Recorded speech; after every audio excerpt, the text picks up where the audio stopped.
This Torah class is brought to you by TorahAnytime.com. Okay, good morning, Rabbi. Sefer Daniel, Perek Yud Aleph, Pasuk Daled.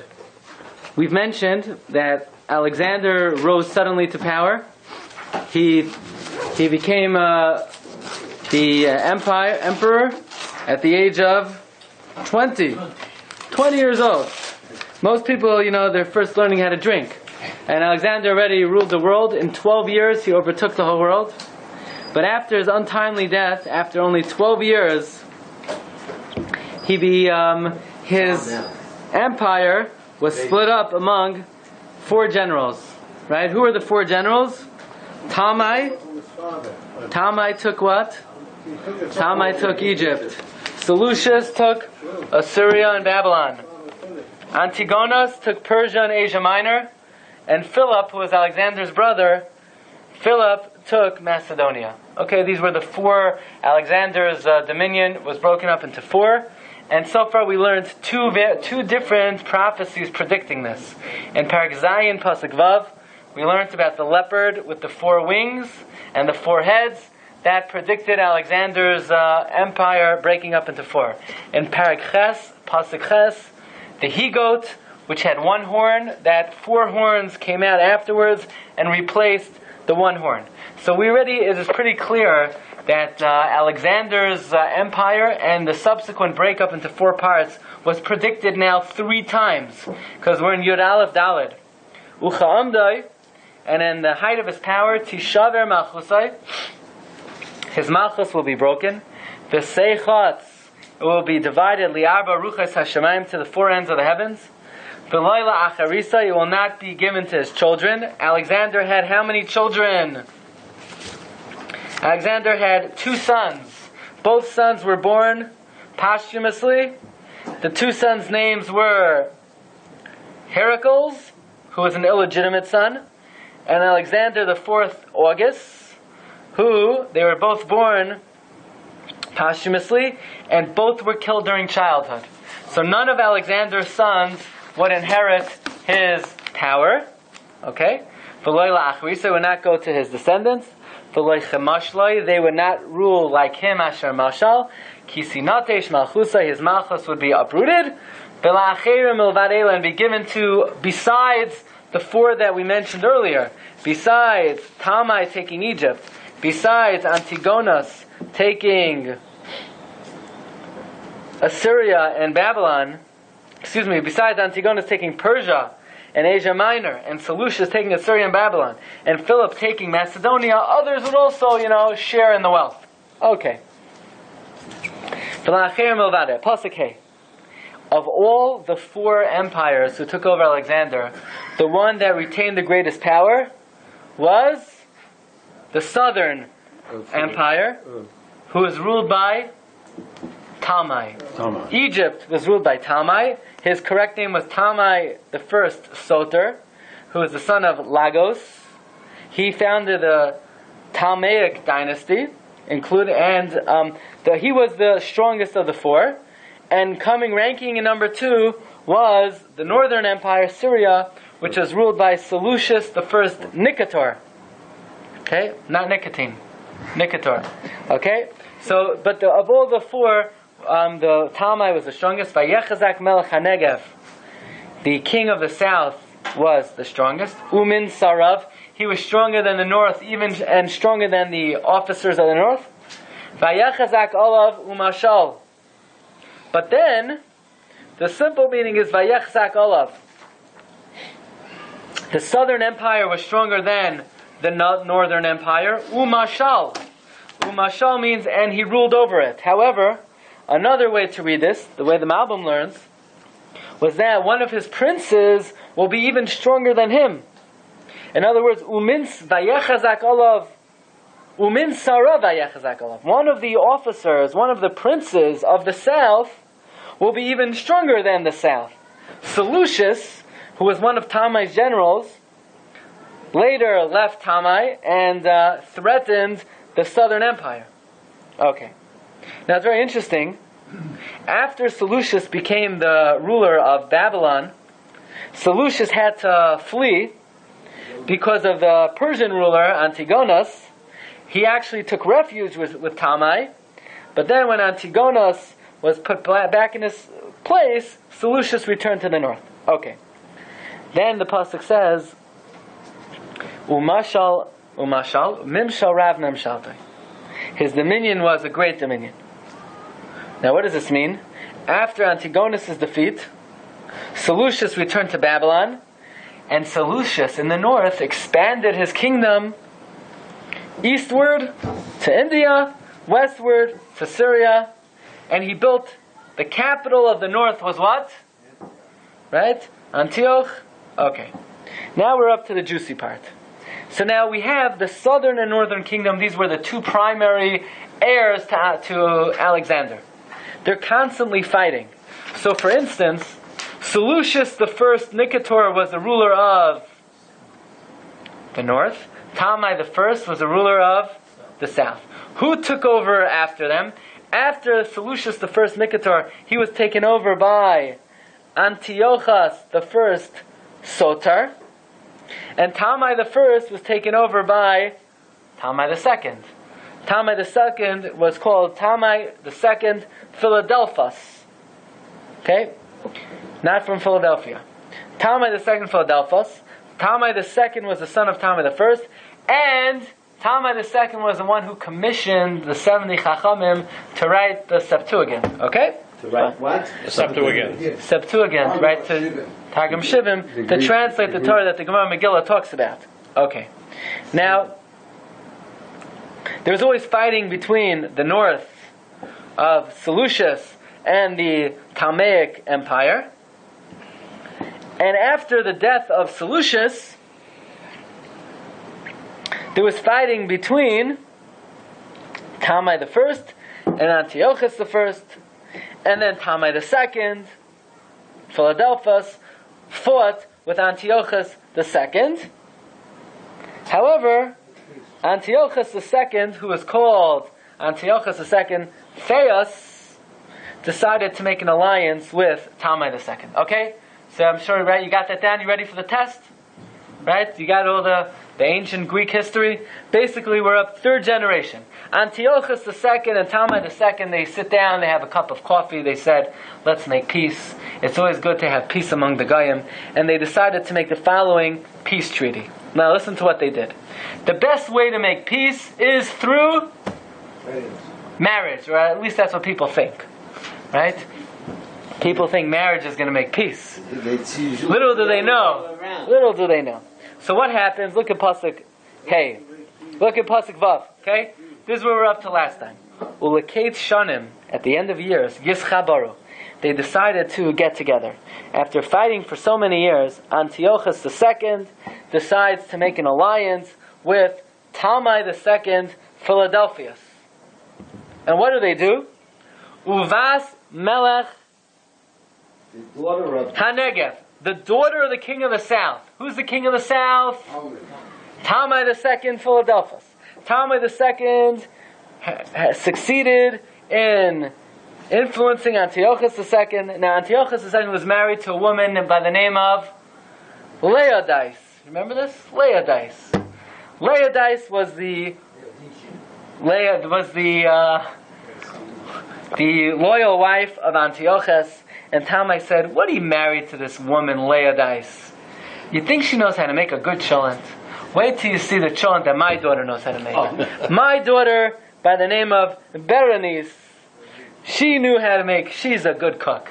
Get rid of Laodice, throw her into the river, lock her in the dungeon, marry my daughter, Berenice, and this way we'll consolidate our power, and we'll be mashadech them, and everything will be wonderful. Okay, so sure enough, they ship off Berenice to the north to marry Antiochus II, and they have a beautiful chuppah. And you should have seen the pictures of that wedding. Wow, what wedding! And the food they served, mamish, delicious. And they get married. The problem, though, is Tamai drops dead, and now Antiochus II is stuck with Berenice. Now, it's one thing if you married to the daughter of the king when the king's alive. But once the king drops dead, you're just married to baggage. Who wants to stay married to the daughter of the old king? So basically, you know what Antiochus did? He goes back to live with his first wife, Laodice. Now Laodice was afraid, because Laodice knew that Antiochus promised that he was going to take Berenice's son and appoint him his successor. So Laodice, one Shabbos afternoon, says to her newly remarried husband, Antiochus II, why don't you try the kishka? Meanwhile, that kishka was full of cyanide. Antiochus eats the kishka. He says, I'm very tired. I never tasted such delicious kishka. He went to sleep and he never woke up. He was poisoned by his wife, Laodice. Then, Laodice took Berenice, her tsara, her co-wife, and she killed her. She then killed her son. The whole group was gehargent. Yeah? That's how you prepare the shiur with your kids? This is, rated, I can't even tell this to my kids, right? So Laodice goes ahead and has the whole group murdered. Okay? So, one second. Antiochus is killed by his wife, right? Who else, right? Antiochus is killed by his wife, and Berenice's son He's killed by his father's second wife. Berenice's son is killed by his father Antiochus' first wife. Yeah. Now, Talmai, the second son, his name is what? Talmai the third. He got killed too. Euergetus. He was also killed. No, that's Berenice's brother, no? Now, Berenice's son. Berenice's brother, no? No. Yeah. It's got to be. It's got to be Berenice's brother. Or at least half brother. No. Berenice married who? The guy from the south. Married. Yeah, but Berenice. No, Berenice was the daughter of the guy from the south. Berenice is the daughter of Talmai II. So Berenice marries Antiochus II. They have a son. Who is the son? Doesn't matter, he's dead. Talmai III. He's dead. Talmai III. He's dead. Berenice killed him. Well, we haven't learned his name yet. I mean, they're not Berenice. What's the name? The one with the L. She killed him. We don't know his name. We haven't been introduced to him. So anyway, what happened? Take a look at the pasuk. At the end of years, they get together. Uvas melech hanegev tavai. The daughter of the king of the south will come. El melech hatzafin, to the king of the north, Antiochus. Lasos mesharim, to make things straight. V'loy satzer koyach hazroya. But she will not withhold the power of the arm. V'loy yamoid, she will not stand. Uzroyai, and his power. What does this mean? She will not withhold the power of the arm, because after Talmai's death, Antiochus forsakes Berenice, and he goes to live with his previous wife, Laodice, and Laodice was afraid Antiochus would honor the pledge to the successor who was Berenice's son. She poisons Antiochus, kills Berenice and her son. So her plan did not work out. He, referring to Antiochus, will not withstand. His reign will not be long. He was poisoned by his wife. V'sinasein, and she will be given. Her. Who's her? Berenice would be forsaken. She would be given. Umeviyeha, and those who brought her. V'hayolodeha, and those who supported her, they will all be given away. Umachazika ba'itim, and those who supported her in her time of need. But what's going to happen? Pasuk Zayin. Rabbi says this is the exciting part. Okay. V'amad minetzar sharasheha kanoi. A scion from her family will stand up. In other words, it will be a branch of her roots. Right. Who is that? Berenice's brother. Tamai the third,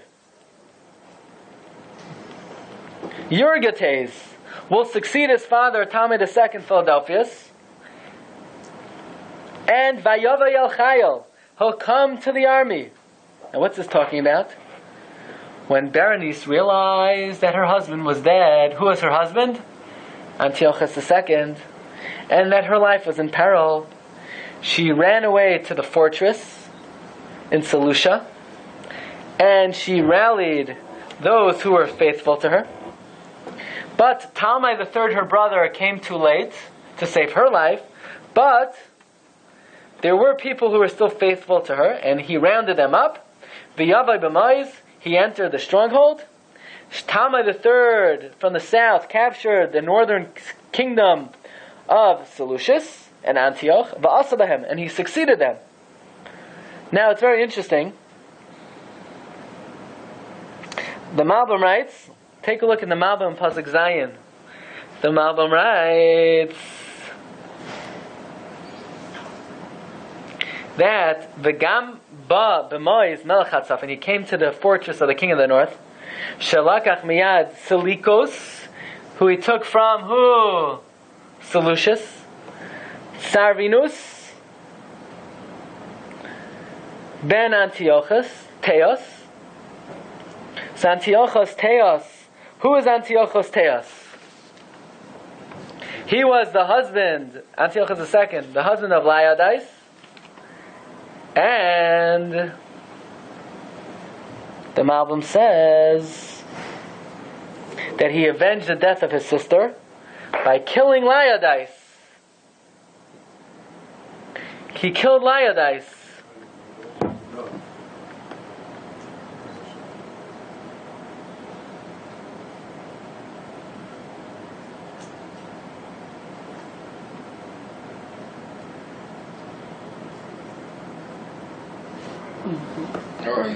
The Malbim writes, Mavur b'divrei hayamim.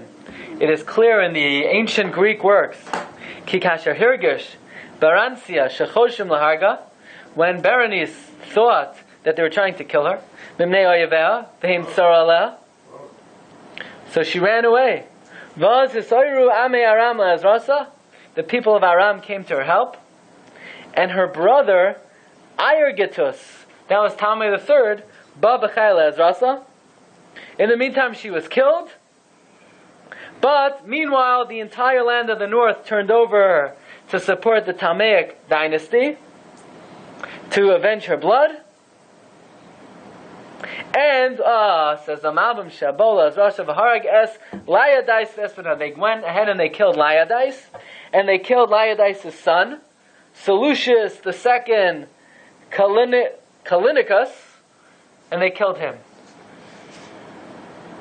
Good stuff, right?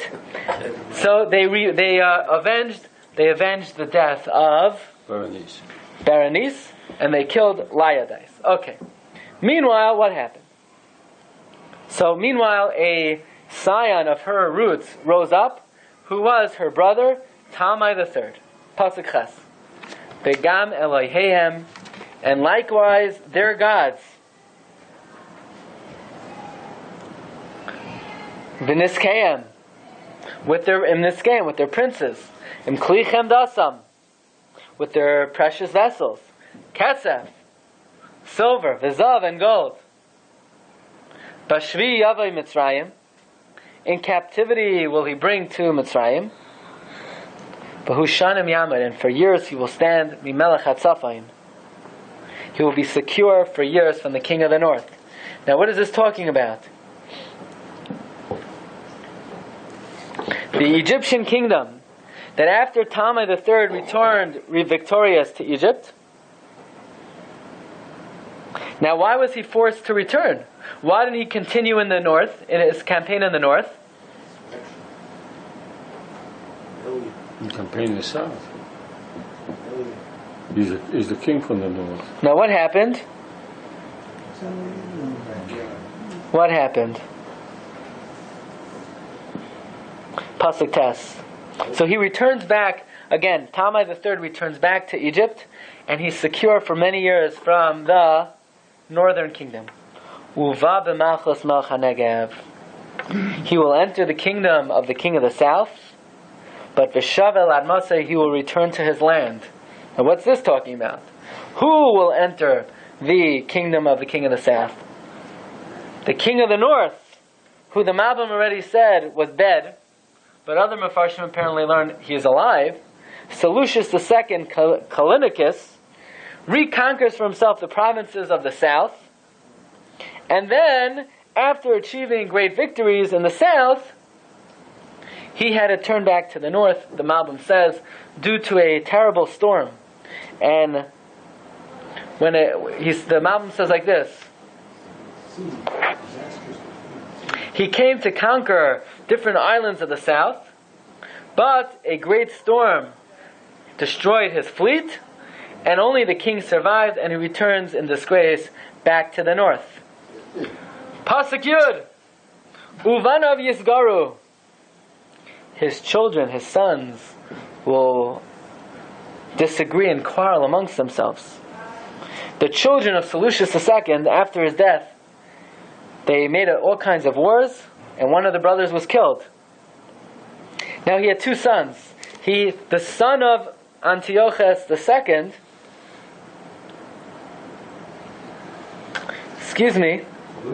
the son of Seleucus II, what was his name?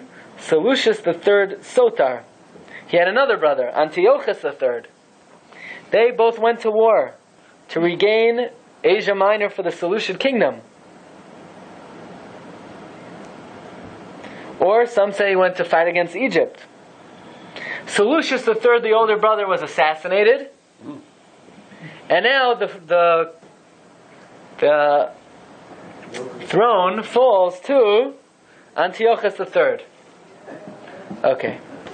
Uvavai. Now look in Pasuk Yud. Uvanov Yiskar, his sons, the sons of Seleucus II, will fight. Uvavai. Va'asvu hamoin chayolam rabim.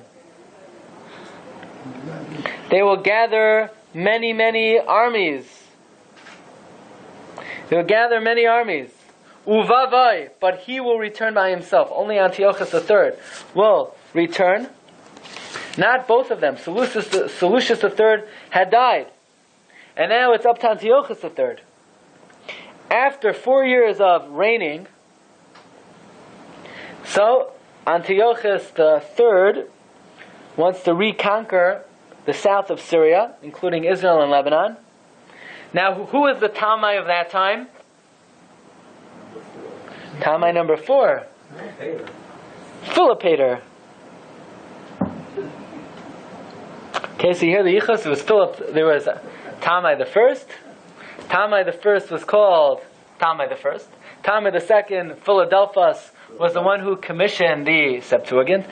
He was the one, his daughter was Berenice. His son was Talmai the third's Euergetus. And, right now that's Euergetus, but Euergetus. And Talmai the fourth, Philopator. Okay. And Talmai the fourth was not able to defend from Antiochus the third. Antiochus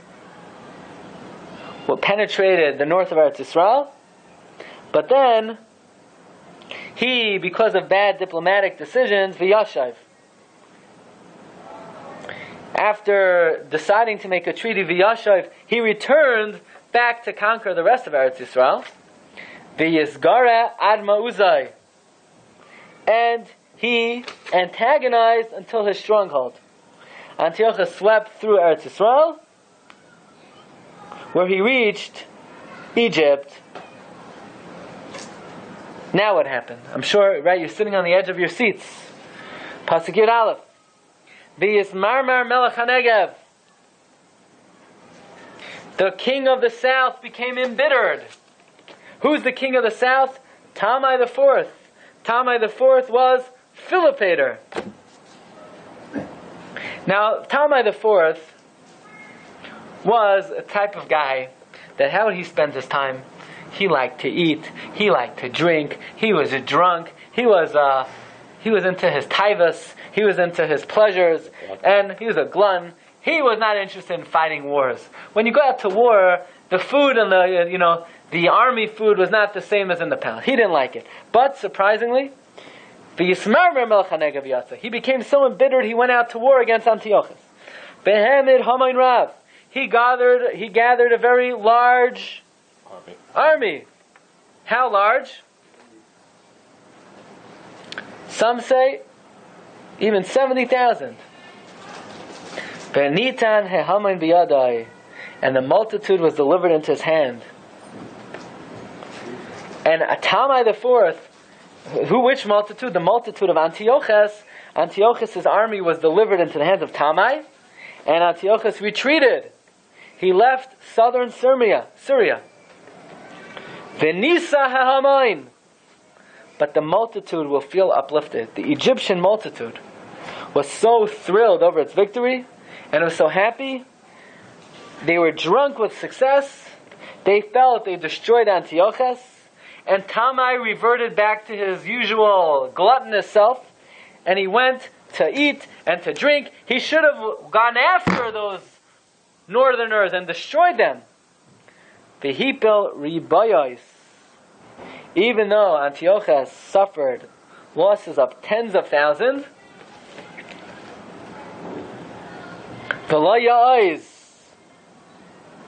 however, he will not prevail. Even though Tamai the fourth won the battle, Antiochus the third eventually was going to return against Egypt. Pasuk Yud Gimel. The Shav Melech Hatzafain. Antiochus was a smart guy. He said, let's wait. Let's consolidate our power. Let's gather our troops. And after some time, V'hemid Haman, he raised another multitude. He returned to Syria. He raised a great army. He conducted many military campaigns. He conquered Asia Minor, even as far as Afghanistan. So he got the Taliban on his side. Yeah? He got, He got your Taliban. And Ulakates Ha'itim Shanim. At the end of the times, at the end of the years, whoever said Daniel was easy, right? Ulakates Hayamim B'Shanim, Ha'itim Shanim. The end of times, at the end of years, Yavai Vai. He came B'Chayil Gado, with great army, or B'Chush Rav, and with a lot of possessions. What does this mean? Brings down here that 14 years approximately after his defeat, Antiochus III, he thought the time was right for another campaign against southern Syria. By this time, Tamai was the dead man. He was already dead. And who was the son of Tamai the fourth? Who could guess? Tamai the fifth. Tamai the fifth. Epiphanes. Okay. Well, what are you talking about? Yeah? No, this is Tamai. Right? Tamai the fifth. I think the Antiochus that we know was, which one? Fourth. Maybe the third. He was also considered the great, no? I think he was the Tamai I think Antiochus the third, right? Epiphanes was the fourth. Was the what? Fourth. Antiochus. Let me check my notes. Antiochus who? Epiphanes. 3 or 4. So you Antiochus Epiphanes? Epiphanes? Okay. We're going to call you on that. Okay. So now we're up to Tamai the fifth. By the way, the problem with Tamai the fifth was in infancy. So meanwhile, they were ruling in his place. Okay? So what happens? Uvayitim ahem, in those days. Rabim yamdu amelech hanegev. Many people stood up against the king of the south. Uvnei pritzei amecha, and the sons of the lawless of your people. Yenasu, they will exalt themselves. Lahamid chazayin, to set up vision. V'nachshalu, and they will stumble. Now what is this talking about? Antiochus III made alliances with others, and he even made an alliance with Philip the fifth of Macedonia. And the sons of the lawless of your people will exalt themselves. Now what is this talking about?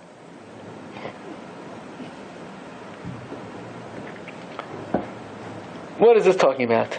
That means the Jews instigated and antagonized the Tamaic dynasty. They, because of their suffering, they pretended that they had a prophecy that foretold the demise of the Tamaic dynasty.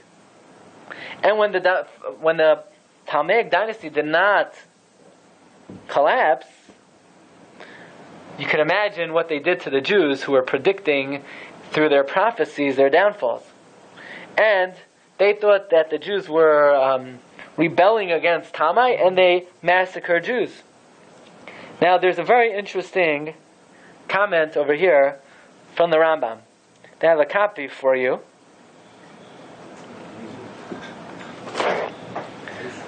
Take a look.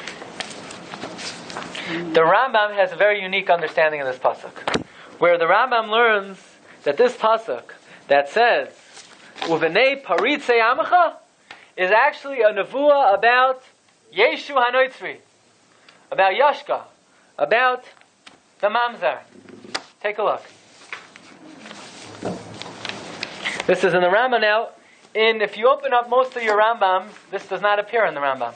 However, in the new Shabsi Frankel edition, which we have over here, they put back in what the censors removed.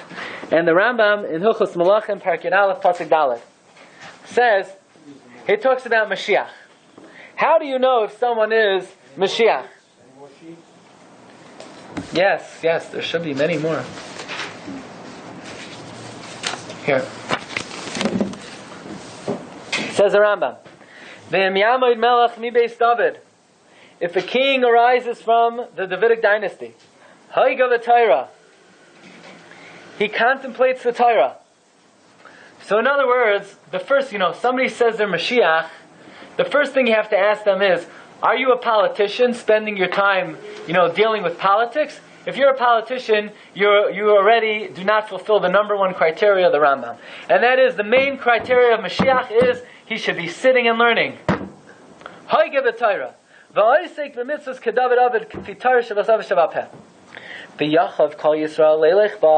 And he's able to force all of Klal Yisrael to follow the Torah. And to strengthen the cracks in the Torah. Then and he fights the wars of God. Then we could assume he's Mashiach. So in other words, number one, he has to be learning Torah. Number two, he has to be fulfilling the mitzvahs. Number three, he has to have the power to force every Jew to follow the Torah. If then he goes on a campaign and he defeats our enemies, then we could assume he's Mashiach. If he does all this and he's successful, then nitzach kol ha'umayis shesvivav, and he conquers all the nations around him. Ubana mikdash, and he builds the temple. B'kabetz nidchei Yisrael, and he gets the Jews in New York to come. Harezem Mashiach bevadai. Then we know he's Mashiach. Okay, so there are two levels. Level number one is when we assume he's Mashiach. Level number two is when we know he's Mashiach. If he just, has a flag that says he's Mashiach, and people say he's Mashiach, that is nothing. Number one, he has to be learning Torah. Number two, he has to be keeping mitzvah. Number three, he has to bring observance to all of Klal Yisrael. That's what the Gemara brings up by Cheskiel. Okay, he could have been, right? He met these requirements. Mm-hmm. But then, if he goes to war and he's successful, and he builds a temple, and he gathers the Jews, he's definitely Mashiach. If he goes to war, that means he has to join the army. No, why does he have to join the army? Never mind. Yeah. V'im lo yitzliach ad kai. What if, he goes to war against the neighboring country and he's not successful? Oy nerag, or if he's killed, biyadu she'eno zeh she'evticha alav Torah. If he's dead, he's dead for definitely. No, definitely not. No. If he's dead, he can't even be the gabbai in the shul, let alone Mashiach. Yeah. But if he's killed, biyadu she'eno zeh she'evticha alav Torah, then we know he's not Mashiach. V'arehu kachol malchei beis David hashalem and maksherim shamesu. Then he's like any ordinary king of Malchus beis David who is kosher that dies. In other words, if he learns Torah, He keeps the mitzvahs. He forces all of Klal Yisrael to keep the Torah. But then he goes to war, and everyone's saying this guy's Mashiach, and then he's killed in war. Then God's just testing us. He's testing us. Shenemar, like the pasuk says, Umin hamaskilim yikashlo, and among the wise men will stumble. Litzarif for him, to purify them. Ulalave ulavarer, and to clarify, ulalabein, and to clean. Ad eis kates, until the end of time. Kiyoid l'mayed, there is still more time to come till Mashiach comes. Af Yeshua hanoitzri, even Yashka, Shadima Sheyeh Mashiach, who people thought was Mashiach. Now we know he wasn't. He wasn't learning Torah. He wasn't keeping the mitzvahs, and he was not creating greater observance. But even the Mamzer, who others thought he was Mashiach, ben nerag bebezdin, and he was murdered in Bezdin. Kfar nesnabe by Daniel. Daniel prophesied about him. Shenemar. This pasuk Yudalid. Uvenei Peritzei Amcha, and the sons of the Peritzim. What does Peritzim mean? The audacious, the immodest, right? The sons of these people, what will happen to them? Right? The sons of the lawless of your people, what will happen to them?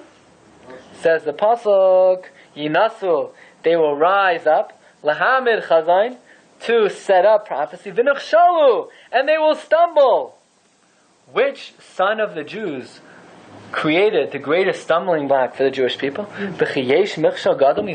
Was there ever a greater stumbling block? Shekol Hanavim Dibru, where all the prophets spoke. Shahamashiach Goyal Yisrael, that Mashiach will redeem Klal Yisrael. Umayshiyam, and will save them. Umekabetz Nedcheyam, and gather their outcasted ones. Umechazik Mitzvatzan.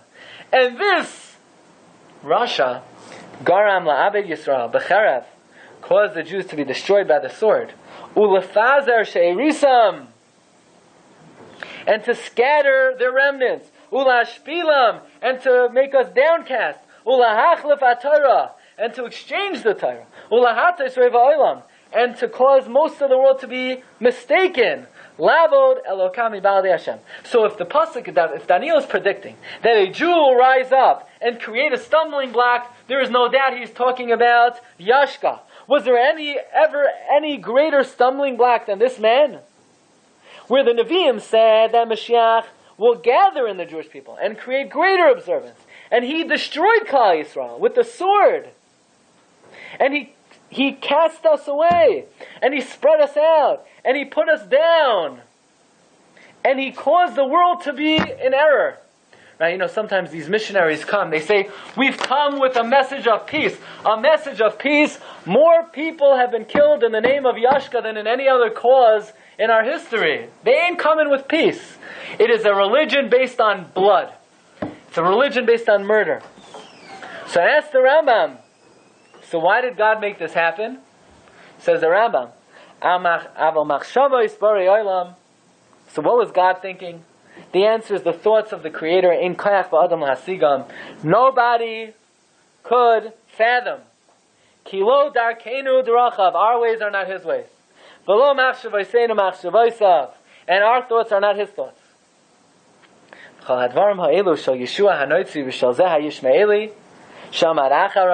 Says the Rambam an amazing thing. You know why God allowed Christianity to spread? You know why God allowed Islam to spread?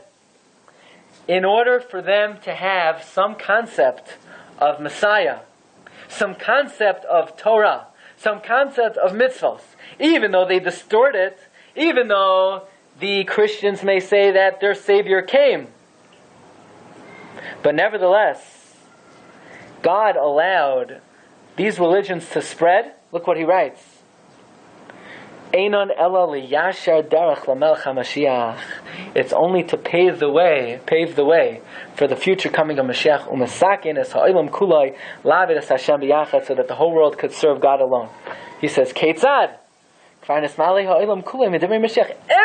knows the concept of Mashiach.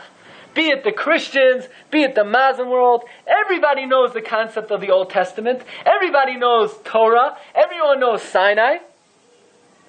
And even in the far out islands,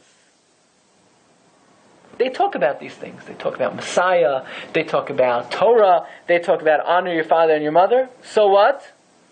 The only thing is they say the mitzvos are true, but they're batel. They don't apply forever. And others have different interpretations of the mitzvos. So this way, when Mashiach comes, they say, oh, that's the way Mashiach is supposed to be. That's the way the Torah is supposed to be.